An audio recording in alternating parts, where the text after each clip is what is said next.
Hello, everyone. Today we have 2 Samuel chapter 11 through 15. David commits adultery with Bathsheba. Chapter 11.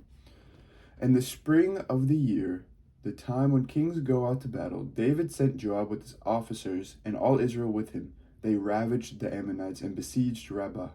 But David remained at Jerusalem. It happened late one afternoon, when David rose from his couch and was walking out on the roof of the king's house, that he saw from the roof a woman bathing. The woman was very beautiful. David sent someone to inquire about the woman. It was reported, "This is Bathsheba, daughter of Eliam, the wife of Uriah the Hittite." So David sent messengers to fetch her, and she came to him, and he lay with her. Wow. Now she was purifying herself after her period. Then she returned to her house. The woman conceived, and she sent and told David, "I am pregnant." So David sent word to Joab, "Send me Uriah the Hittite." And Joab sent Uriah to David. When Uriah came to him, David asked how Joab and the people fared, and how the war was going. Then David said to Uriah, "Go down to your house and wash your feet." Uriah went out of the king's house, and there followed him a present from the king. But Uriah slept at the entrance of the king's house with all the servants of his lord, and did not go down to his house. When they told David Uriah did not go down to his house, David said to Uriah, "You have just come down from a journey. Why did you not go down to your house?" Uriah said to David, "The ark in Israel and Judah remain in booths, and my lord Joab and his servants of my lord are camping in the open field. Shall I then go to my house to eat and to drink and to lie with my wife? As you live, and as your soul lives, I do not do such a thing."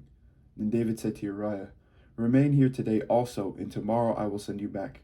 So Uriah remained in Jerusalem that day. And on the next day, David invited him to eat and drink in his presence and made him drunk. And in the evening he went out to lie on his couch with the servants of his lord, but he did not go down to his house. In the morning, David wrote a letter to Joab and sent it by the hand of Uriah.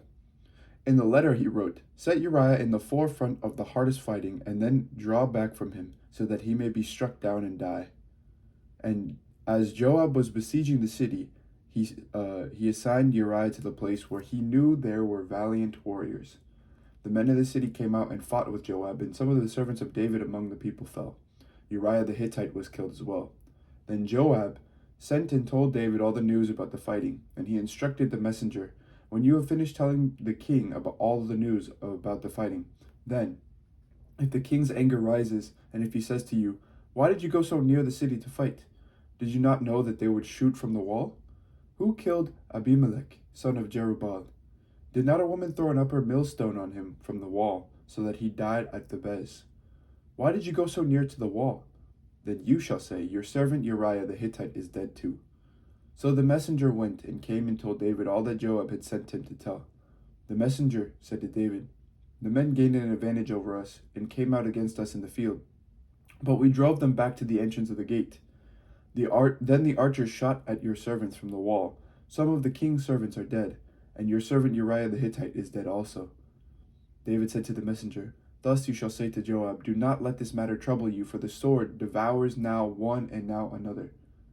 Press your attack on the city and overthrow it,' and encourage him." When the wife of Uriah heard that her husband was dead, she made lamentation for him. When the mourning was over, David sent and brought her to his house, and she became his wife and bore him a son. Nathan condemns David. Chapter 12. But the thing that David had done displeased the Lord, and the Lord sent Nathan to David. He came to him and said to him, "There were two men in a certain city, one rich and the other very poor. The rich man had very many flocks and herds, but the poor man had nothing but one little ewe lamb which he had bought. He brought it up, and it grew with him and with his children. It used to eat of his meager fare, and drink from his cup, and lie in his bosom, and it was like a daughter to him.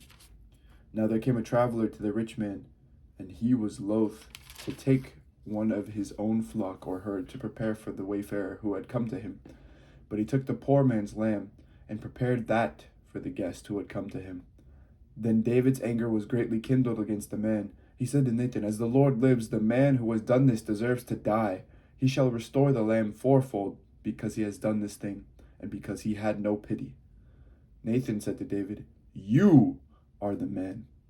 Thus says the Lord, the God of Israel, I anoint you king over Israel, and I anointed you king over Israel, and I rescued you from the hand of Saul. I gave you your master's house and your master's wives into your bosom, and gave you the house of Israel and of Judah. And if that had been too little, I would have added as much more. Why have you despised the word of the Lord to do what is evil in his sight? You have struck down Uriah the Hittite with the sword, and have taken his wife to be your wife, and have killed him with the sword of the Ammonites. Now therefore the sword shall never depart from your house, for you have despised me, and have taken the wife of Uriah the Hittite to be your wife. Thus says the Lord, I will raise up trouble against you from within your own house, and I will take your wives before your eyes, and give them to your neighbor. And he shall lie with your wives in the sight of this very sun. For you did it secretly, but I will do this thing before all Israel and before the sun. David said to Nathan, I have sinned against the Lord. Nathan said to David, Now the Lord has put away your sin, you shall not die. Nevertheless, because by this deed you have utterly scorned the Lord, the child that is born to you shall die. Then Nathan went to his house. The Lord struck the child that Uriah's wife bore to David, and it became very ill. David therefore pleaded with God for the child. David fasted and went in and lay all night on the ground. The elders of his house stood beside him, urging him to rise from the ground, but he would not, nor did he eat food with them. On the seventh day the child died, and the servants of David were afraid to tell him that the child was dead, for they said, While the child was still alive, we spoke to him, and he did not listen to us. How then can we tell him the child is dead? He may do himself some harm. But when David saw that his servants were whispering together, he perceived that the child was dead. And David said to his servants, Is the child dead? They said, He is dead. Then David rose from the ground, washed, anointed himself, and changed his clothes. He went into the house of the Lord and worshipped. He then went into his own house, and when he asked, they set food before him, and he ate. Then his servant said to him, What is this thing that you have done? You fasted and wept for the child while it was alive, but when the child died, you rose and ate food. He said, While the child was still alive, I fasted and wept, for I said, Who knows? The Lord may be gracious to me, and the child may live. But now he is dead. Why should I fast? Can I bring him back again? I shall go to him, but he will not return to me. Then David consoled his wife Bathsheba and went to her and lay with her.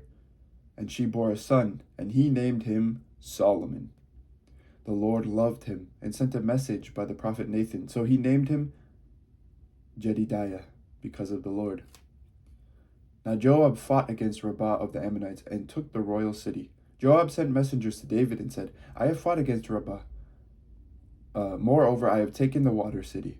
Now then, gather the rest of the people together and encamp against the city and take it, or I myself will take the city, and it will be called by my name. So David gathered all the people together and went to Rabbah, then fought against it and took it. He took the crown of Milcom from his head. The weight of it was a talent of gold, and in it was a precious stone, and it was placed on David's head. He also brought forth the spoil of the city, a very great amount. He brought out the people who were in it, and set them to work with saws and iron picks and iron axes, or sent them to the brickworks. Thus he did to all the cities of the Ammonites. Then David and all the people returned to Jerusalem. Amnon and Tamar, chapter 13. Some time passed.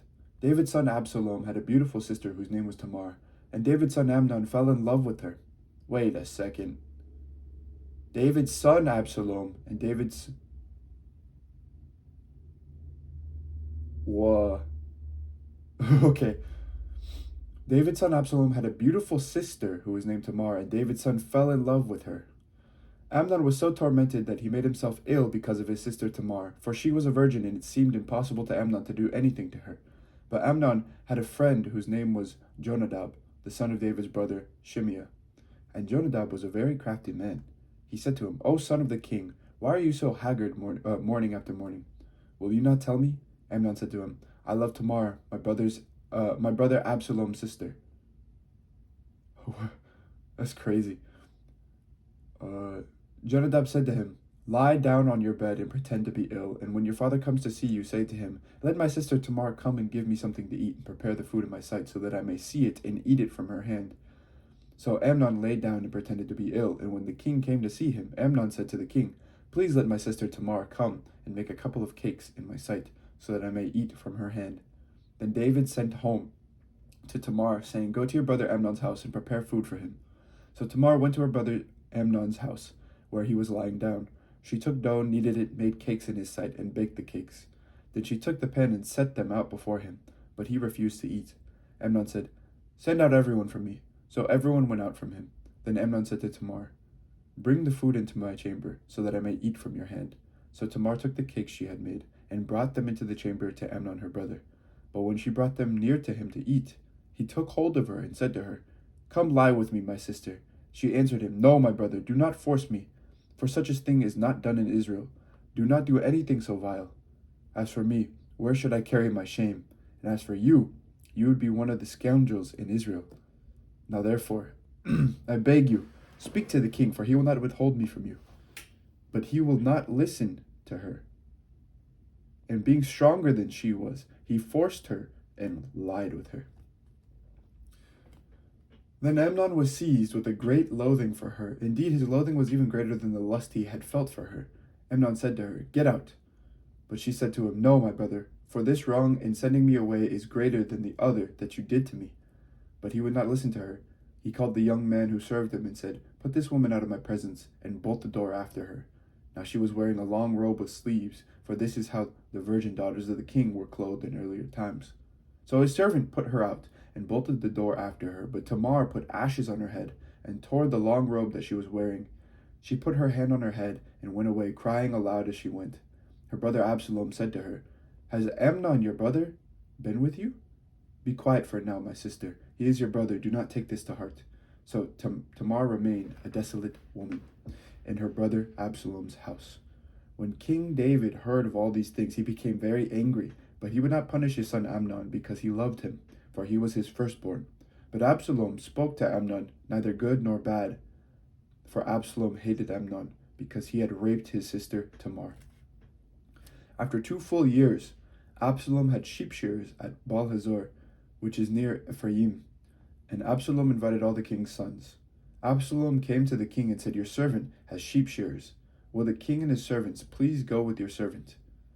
But the king said to Absalom, "No, my son. Let us not all go, or else we will be burdensome to you." He pressed him, but he would not go, but gave him his blessing. Then Absalom said, "If not, please let my brother Amnon go with us." The king said to him, "Why should he go with you?" But Absalom pressed him until he let Amnon and all the king's sons go with him. Absalom made a feast like a king's feast. Then Absalom commanded his servants, "Watch when Amnon's heart is merry with wine, and when I say to you, 'Strike Amnon,' then kill him. Do not be afraid. Have I not myself commanded you? Be courageous and valiant." So the servants of Absalom did to Amnon as Absalom had commanded. Then all the king's sons rose, and each mounted his mule and fled.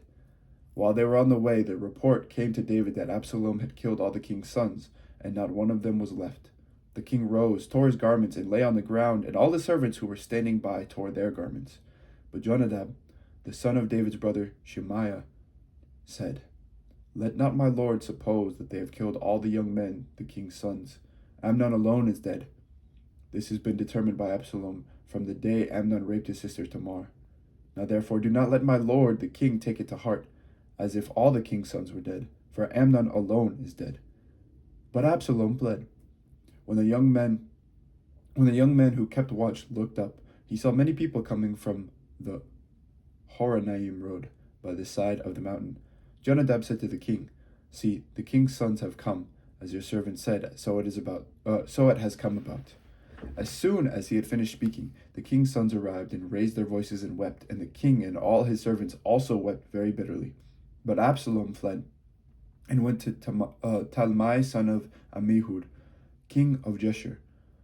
David mourned for his son day after day. Absalom, having fled to Geshur, stayed there for 3 years, and the heart of the king went out, yearning for Absalom, for he was now consoled over the death of Amnon.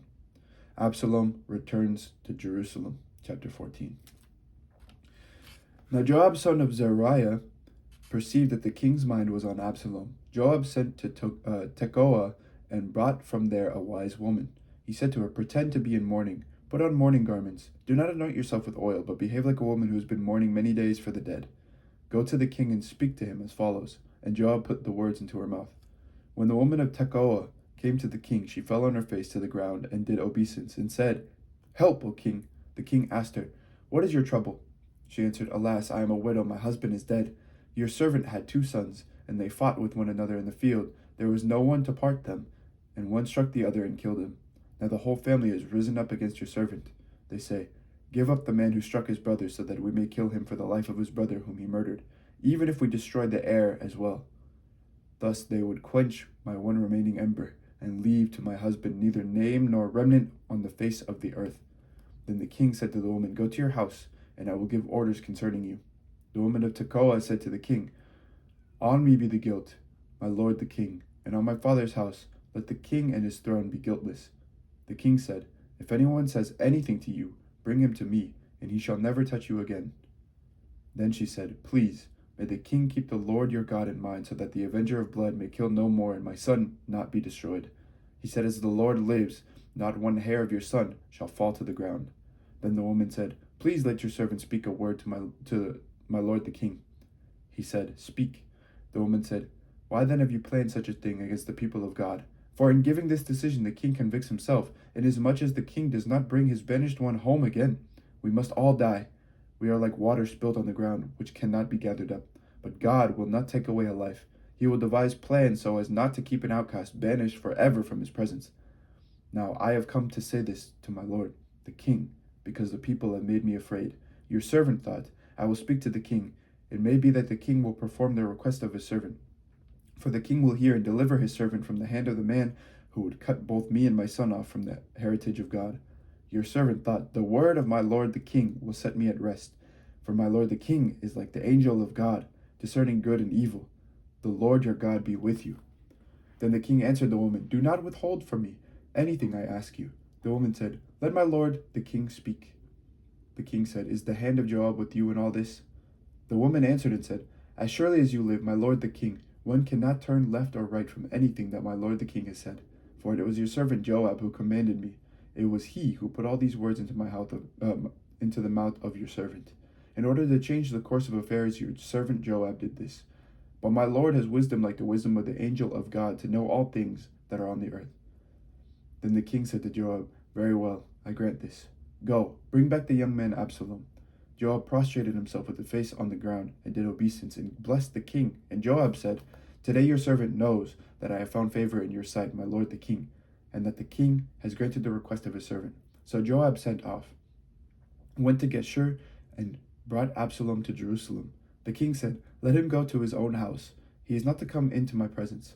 So Absalom went into his own house, and he did not come into the king's presence. Now in all Israel there was no one to be praised so much for his beauty as Absalom. For the sole of his foot to the crown of his head there was no blemish in him. When he cut the hair of his head, for at the end of every year he used to cut it, when it was heavy on him he cut it. He weighed the hair of his head 200 shekels by the king's weight. There were born to Absalom 3 sons and 1 daughter, whose name was Tamar. She was a beautiful woman. That's crazy. No, it's not. I take it back. That's Absalom, not Amnon. Okay. So Absalom lived 2 full years in Jerusalem without coming into the king's presence.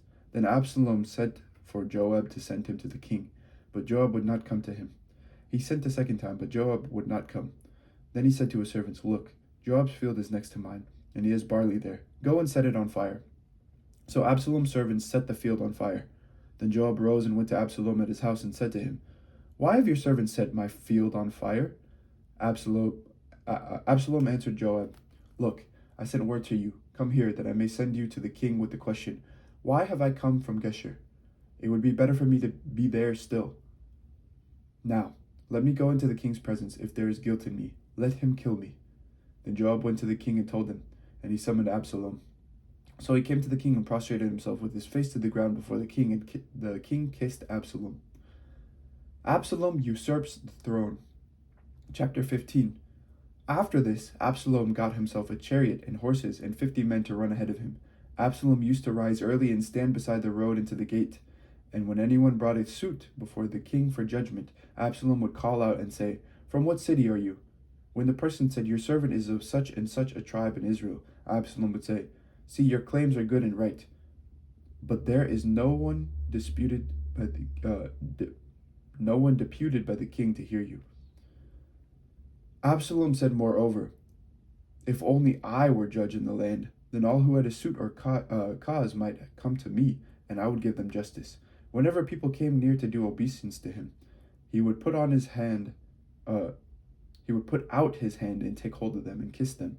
Thus Absalom did to every Israelite who came to the king for judgment. So Absalom stole the hearts of the people of Israel.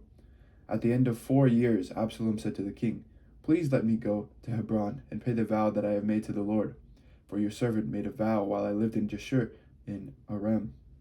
If the Lord will indeed bring me back to Jerusalem, then I will worship the Lord in Hebron." The king said to him, "Go in peace." So he got up and went to Hebron. But Absalom sent secret messengers throughout all the tribes of Israel, saying, "As soon as you hear the sound of the trumpet, then shout, 'Absalom has become king of Hebron.'" 200 men from Jerusalem went with Absalom. They were invited guests, and they went in their innocence, knowing nothing of the matter. While Absalom was offering the sacrifices, he sent for Ahithophel, the Gilonite, David's counselor, from his city Gilo. The conspiracy grew in strength, and the people with Absalom kept increasing. A messenger came to David, saying, "The hearts of the Israelites have gone after Absalom." Then David said to all his officials who were with him at Jerusalem, "Get up, let us flee, or there will be no escape for us from Absalom. Hurry, or he will soon overtake us and bring disaster down upon us, and attack the city with the edge of the sword." The king's officials said to the king, "Your servants are ready to do whatever our lord the king decides." So the king left, followed by all his household, except 10 concubines whom he left behind to look after the house. The king left, followed by all the people, and they stopped at the last house. All his officials passed by him, and all the Cherethites, and all the Pelethites, and all the 600 Gittites who had followed him from Gath passed on before the king. Then the king said to Ittai the Gittite, "Why are you also coming with us? Go back and stay with the king, for you are a foreigner, and also in exile from your home. You came only yesterday, and shall I today make you wander about with us, while I go wherever I can? Go back and take your kinsfolk with you, and may the Lord show steadfast love and faithfulness to you." But Ittai answered the king, "As the Lord lives, and as my lord the king lives, wherever my lord the king may be, wherever for death or for life, there also your servant will be." David said to Ittai, "Go then, march on." So Ittai the Gittite marched on, with all his men and all the little ones who were with him. The whole country wept aloud as all the people passed by. The king crossed the Wadi Kidron, and all the people moved on towards the wilderness. Abiathar came up, and Zadok also, with all the Levites, carrying the ark of the covenant of God. They set down the ark of God until the people had all passed out of the city. Then the king said to Zadok, "Carry the ark of God back into the city. If I find favor in the eyes of the Lord, he will bring me back and let me see both it and the place where it remains. But if he says, 'I take no pleasure in you, here I am,' let him do to me what seems good to him." The king also said to the priest Zadok, "Look, go back to the city in peace, you and Abiathar, with your 2 sons, Ahimaaz your son and Jonathan son of Abiathar. See, I will wait at the fords of the wilderness until word comes from you to inform me." So Zadok and Abiathar carried the ark of God back to Jerusalem, and they remained there. But David went up the ascent of the Mount of Olives, weeping as he went, with his head covered, and walking barefoot, and all the people who were with him covered their heads and went up, weeping as they went. David was told that Ahithophel was among the conspirators with Absalom. And David said, "O Lord, I pray you, turn the counsel of Ahithophel into foolishness." When David came to the summit where God was worshipped, Hushai the Archite came to meet him with his coat torn and earth on his head. David said to him, "If you go on with me, you will be a burden to me. But if you return to the city and say to Absalom, 'I will be your servant, O king, as I have been your father's servant in time past, so now I will be your servant,' then you will defeat for me the counsel of Ahithophel. The priests Zadok and Abiathar will be with you there. So whatever you hear from the king's house, tell it to the priests Zadok and Abiathar, Their 2 sons are with them there, Zadok's son Ahimaaz and Abiatar's son Jonathan. And by them you shall report to me everything you hear. So Hushai, David's friend, came into the city just as Absalom was entering Jerusalem. This is the word of the Lord. Thanks be to God. Wow. That's a lot of drama going on. Anyway, thank you for listening today, and may God bless you. Take care. Bye-bye.